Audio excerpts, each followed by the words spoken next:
Okay, so network-based intrusion detection systems. Here's just an overview of kind of how these things function.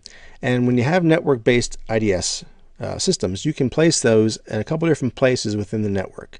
You can place them in front of your firewall, you could place them behind your firewall, or you could do both. In this example, I have an IDS system placed in front of the firewall. All right, so people from the internet are trying to get into my network, whether it's web servers or whatever. There's some type of a public-facing component that they can access. All right, so rather than have them hit the firewall first, and then if they pass the muster, so to speak, and they pass through the firewall, then if I hit the IDS system and I start analyzing traffic, well, that's great. I have a reduction in the amount of stuff I have to analyze, but I don't really get a good indication or a good idea of potentially who's banging against the firewall, who's potentially trying to initiate some type of an attack. Conversely, if I do what I have here in the picture and I have the IDS system placed in front of the firewall, well, I'm going to get a lot more traffic, obviously, to analyze, but I'm also going to get a better indication of attacks against that firewall.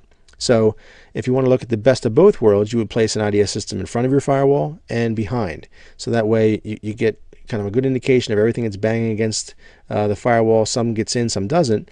Once it passes through the firewall, then you have a secondary IDS system that can dig deeper and look for variations in policy or anomalies depending upon the type of system. All right, and again, that's going to write out to some type of an event data database. Okay, and there's lots of different ones out there.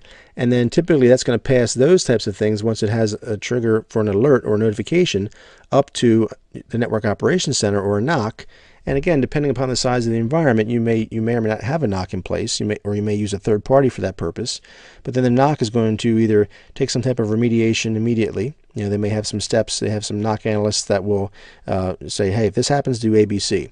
Or they may page out a person who's on call if it's after hours, or engage a specific team to come in and take some action. So it simply just depends upon the size of the company.